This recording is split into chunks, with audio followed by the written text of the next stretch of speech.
start the channel by saying welcome to people that are new or people that are just tuning in. This is, of course, your boy Bernie here on The Charge, giving the latest NBA news and rumors and also basketball opinions.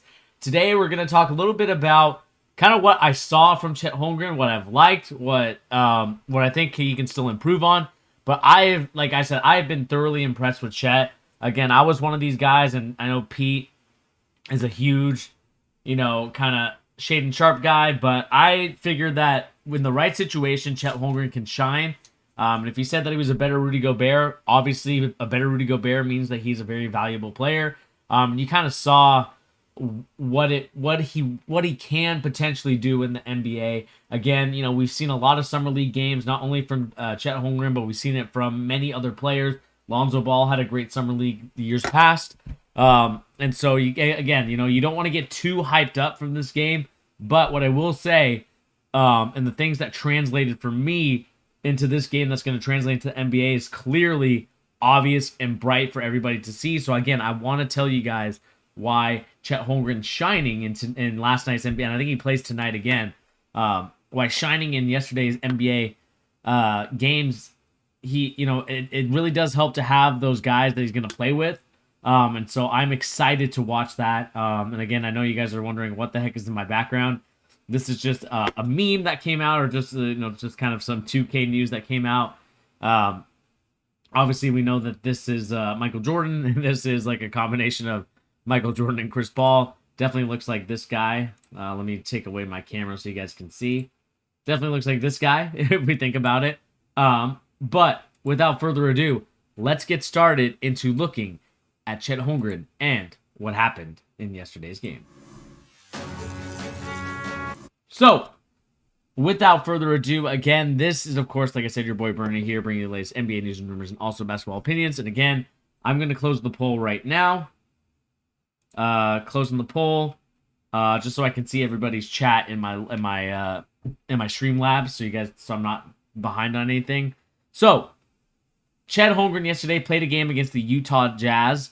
Again, I do not like the Utah Jazz new uniform. I think it's not very nice. But nevertheless, what really impressed me the most about Chet Holmgren, again, we're going to look at some defensive clips here for Chet Holmgren. Again, we look at this clip here. Again, guy tries to use his body. The second jump there is amazing. Again, when it comes to Chet Holmgren, the biggest, I would say, what's up, Tyrese? I would say the biggest issue that a lot of people had was his frame, right? A lot of people, it's all right, man. Chet Holmgren, again, it depends on the situation for Chet, but a lot of people have been very concerned with Chet Holmgren's weight, concerned with his body type. They're like, this guy's too skinny. What can he really do? I'm sure if he did the Kevin Durant push-up challenge, or not push-up challenge, sorry, the bench press that, years before, like Durant couldn't even do a 45-pound on each side bench press. That concerned a lot of GMs. But in today's day and age, you don't have to be super strong. You don't have to be super freakishly athletic. You just have to be smart. And I think that's the thing that a lot of people forget when it comes to Chet Holmgren, is that he's smart. He's smart with it. And Tyrese, I don't know if you want to come on a little bit later. Let me finish the Chet Holmgren stuff, Tyrese, but if you want to come on for the Genie Bus stuff, I would love to have your opinion on him or on her and kind of what's going on, who you think is throwing the shade. Still want to see more from Taco Fall. It's not that guy who can defend. Tyrese is in the mud for that one. But Tyrese, like I said, if you want to come on for the Genie Bus stuff, I'll bring you on for it, and we can talk Celtics afterwards.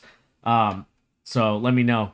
Okay, sweet. So let me talk a little bit about Chet, go on a little bit more about him. Again, I do apologize to my viewers watching this as a recorded video. I do apologize that there's not a lot of Chet Holmgren.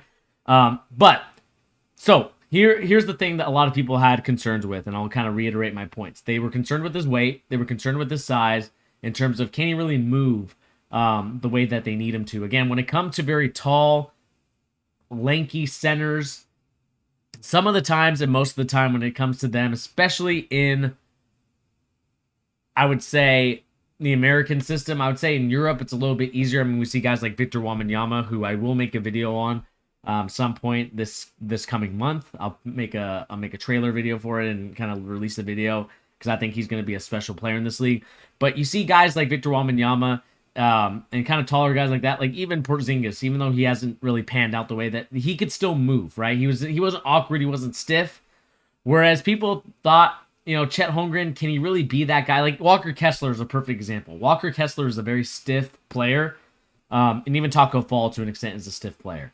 And so a lot of people were like, well, can Chet Holmgren really do it? He's American. Is he really that good? But from watching his high school tapes, I talked about it numerous times on the channel. Defensively, the dude is going to be an absolute unit in the NBA. The fact that he can block shots, the fact that he has a second jump, and it has a 7'6" wingspan for being 7'1". I mean, this to me is a situation where I think a lot of people really overlook that stuff. Again, I know defense is not the glitz and glamour, and defense today doesn't mean this guy is going to hold you to 0 points in a game, but the fact that he has the ability to alter shots and the system that he's going to be playing in Oklahoma City Thunder, you saw it with this starting lineup. The only person that was missing for the Oklahoma City Thunder in this lineup was Shai Gilgeous-Alexander, and obviously he's not going to play in the G League game. But the fact that you had Josh Giddey in there, you had Pokusevski in there, I'm sure I butchered his name right there, but you have him, Poku, you have Giddey, and then you have Chet Holmgren. Those three guys are definitely going to be people that you want to build around. And again, I think he kind of proved to a lot of people that he is not just some run-of-the-mill, paper-thin. I know that there's a lot of nicknames that are coming out. I believe the human check code is the number one right now. Let me know in the comment section down below if you feel like the human check code is the right nickname for him. I've heard Slim Towers with him and Poku. The Slimmest Reaper, right? With Kevin Durant being the Slim Reaper, and then Chet Holmgren being the Slimmest Reaper. Let me know if you like those nicknames, or do you think that they should come up with a new one? Excuse me. Again, I'm not a huge fan of the unicorn just because I think it's already been taken. So I would definitely not be using that name. Tyrese said he will still get ate alive by Embiid. Here's the thing. You don't need him to... And I think Embiid plays a different style than I think a lot of people are going to give that remember from Embiid. Again, he's more of a... He's not a spot-up shooter, but he's not going to be a guy that's always going to bang down the post, right? He's going to be a guy that... Okay, let me see if I can take you off the dribble. Slim Shady. Slim Shady's a good one. But let's look at the highlights once again. Look, great block right there. Great anticipation. Look at that. Already jumped. Was able to get to that second jump and able to block that guy. This was a great highlight. Again, good save. Josh Giddey with a great pass. Chet Holmgren, obviously, kind of a broken play, off of a save. Boom, hits him. And Chet Holmgren not being afraid to go and attack the paint. I love that about him. This is kind of one of my favorites, kind of more of a pick and pop type of situation. Hit there, Taco Fall, late on the contest, boom. That, to me, is what makes Chet Holmgren such an intriguing prospect when you think about players coming up in the ranks, players that might be coming up. We talk about Victor Wembanyama. Again, I know I'm a huge stan for Victor Wembanyama, but if you think about that play right there, the things that you could do with Chet Holmgren, not only can you do a pick and roll with him, but you can also do a pick and pop, right? A guy that can kind of stretch the floor, set the screen, pop out, or you can even ghost that screen. Ghosting, again, is where you fake the screen, go over to the other side and shoot that three. There's a lot of great things that you could do there. And I just think when I watch Chet Holmgren, and Sean, I don't know if you have a preference on the nicknames for Chet Holmgren yet, but the things that he could do offensively, the potential, and again, this was my only concern with Chet Holmgren going into the draft and going into his career for the NBA. Again, this is just one summer league game, but if he can really show that he has that ability to knock down that shot and to be able to offensively be able to take advantage of situations like that, where he's able to attack, where he's able to now go to the rim, that is what makes Chet Holmgren such a valuable prospect and valuable player for the Oklahoma City Thunder. Again, I never think that Chet is going to be a number one, but he can be a very influential number two player where he can really take advantage of, being long and athletic to block, or maybe not athletic, long and quick timing and smart, where he's able to block shots, do a lot of different things. And again, my only concern with him for the most part has been, is he offensively going to take over and do things that I think he can do? I like I said, I've been impressed so far in the first game. Again, it's only one game, but you can see that he's definitely improved as an offensive player. Again, we're going to look at this situation here. Shoots it like a guard, even with the contest right there. Able to shoot it with fluid motion. Isn't a guy that's going to be like, oh, I got to like go up to my set and then shoot, right? He's the all fluid shot. It's a shot that's so different than any other kind of big that we've seen before in this. And so for me, I think what I loved about it the most was the fact that you can definitely see that he is going to be a player that a lot of people are going to be intrigued with when it comes to the future of the Oklahoma City Thunder. Again, I like the way he plays. I love his pace. He has a great thing about him. And again, let's look at this. He's going to bring up the ball as a point center. Again, late on it. He's going to shoot that shot. And that's the thing that I found frustrating watching the Gonzaga Bulldogs last year, especially in the Memphis and Arkansas games specifically, was the fact that I feel like he can do this for the most part. I think for what he has in him is that he really is not a guy that if there's an alpha, and more so in terms of there's a guy that's like the number one on the team, he's gonna defer to him. And it's gonna be Shai Gilgeous-Alexander for sure. I think Josh Giddey might be up there. But you can see that he really respects those guys a lot to where he's gonna say, okay, I'm gonna sacrifice my own game so those guys can get theirs. And the thing that I love about Giddey is that he's a triple-double machine. I think he can do a great job of passing the ball to Chet on some cuts, even, off of pick and rolls and even off of drives. I think Chet can do a great job of exchanging to places. But again, he's a 5-out guy. You can definitely stretch him and use him on the outside perimeter, and then you can use him inside as well. Not saying he's going to be a post-up player where he's going to be back to the basket doing, 2 dribbles, dream shake or Hakeem Olajuwon moves, but what I do like about him is that he definitely has that ability to maybe potentially get there, and that's what's exciting to watch about Chet Holmgren. Again, great move there. Great kind of behind the back, set himself up. Taco thought he was going. Again, great hands. Gonna block Taco fall. I think he got fouled. He got a jump ball right there. That was a good block. Again, Taco Fall is no slouch. He was a very good G League player the last couple of years. And so I think that this was a good test for Chet Holmgren, who, again, is showing the world why he deserves to at least be in the discussion for the top 3 picks. I know a lot of people were discounting him. They were thinking, well, what could this dude do? He doesn't really do much for you. But you can definitely see that he does a lot of different things for you when it comes to, potentially stretching out the offense, potentially with the offense where you have a 5 that can shoot the ball like a guard. You have a guy that can put it down the floor and go finish at the rim. That is something that is very skillful and something that rarely you see in the NBA and really anywhere in the world. And again, I think Victor Wembanyama is going to show that he's going to be the same type of player. I have to watch a little bit more. I was actually impressed with Jaden Williams yesterday. I thought he did a great job as kind of like that third guy on the team. Or I guess the fourth guy. No, he's the third guy because Poku's more of like a role player for me. I don't see Poku as like a guy that's going to particularly wow anybody, but he's definitely a guy that you want on your team to kind of help out the offense. Again, you have 2 long guys in Poku and Chet. You definitely can see that he does a great job. But Williams, I liked him. The kid from Santa Clara. I think he's going to be a great player. I love to watch him play. And so I think as you continue to watch him and his growth and development, he's going to be a guy that sneaks up on people in terms of, well, we didn't expect that from him. And that's just because he was a late bloomer. And so I think a lot of people are going to be impressed with him as the years go on. Again, great pass. Like I said, he's almost, I'm not sure if I like the cross, but hey, man, he was strong enough to get that pass. Again, you don't really have that much power when you're kind of legs spread out and you try to get that power. So again, he doesn't necessarily show that he's strong, but you can tell that he can make strong plays. And that to me was a strong play. I know a lot of people are going to say, man, that's not really that strong. But you can see that was a very strong play. You can see that was something that was impressive. And so to me, again, making those passes, being able to show that he can do those is impressive to me. And again, on the perimeter, shooting it. Doesn't matter who's on him. He's going to take that shot. I think this is the Durant or Dirk fade. Again, if Chet like I talked about, and I think I'm going to repeat myself time after time when it comes to this.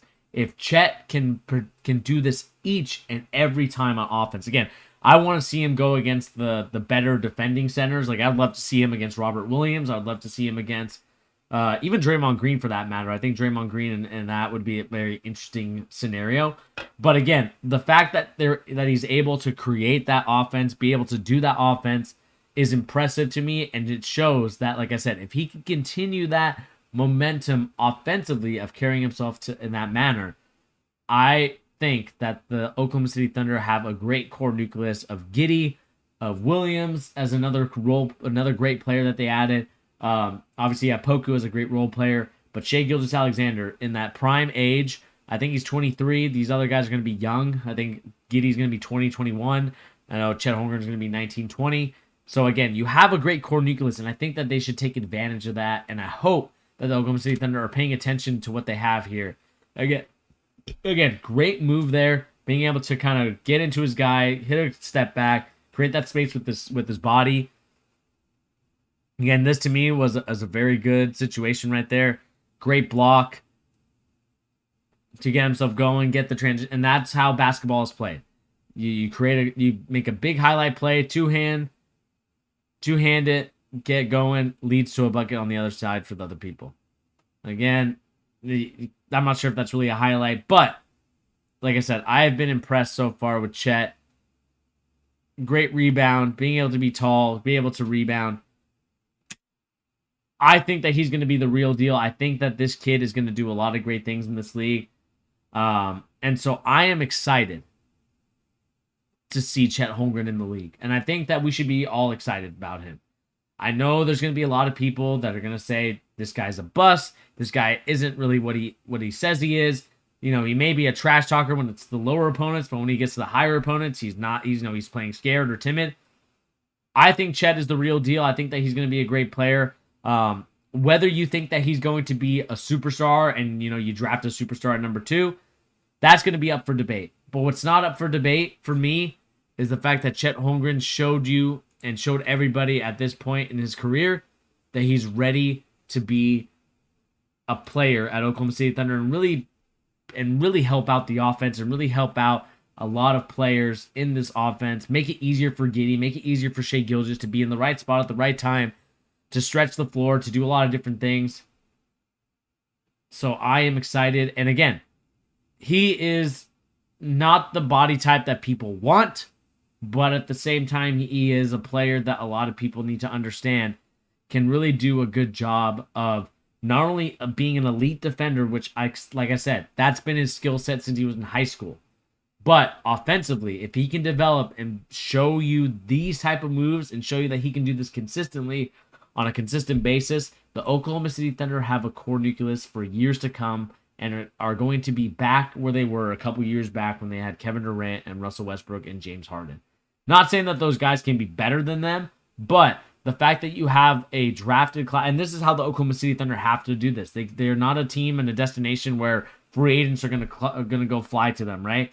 They have to trade or they have to do a lot of different things. So, if Chet Holmgren can develop that offense and be consistently at the level that we saw in this first summer league game, there's no doubt in my mind that Chet Holmgren can make a huge impact for the Oklahoma City Thunder and really carry this franchise on his back. And so I am excited to see him really become a special player in this league. Again, is he going to be a superstar? Who knows? All I know is that he's an elite defender. I think that he can really do a great job protecting the rim and really show people why he was really the second overall pick when a lot of people were like, well, Jabari Smith was there. Why didn't you take him? And so I think that's going to be an interesting situation to watch when it comes to Chet Holmgren. Again, I'm not expecting him to be a superstar caliber player, but what I am expecting him to be is an elite defender, a guy that loves the game of basketball and can really do a great job of holding his own when it comes to the NBA and what he does in the near future. Let me know in the comment section down below, people, what do you think of Chet Holmgren? Do you guys think that Chet Holmgren is going to be a superstar? Is he going to be a star? Or do you think that Chet Holmgren is going to be a role player in this league? Let me know in the comment section down below. All right.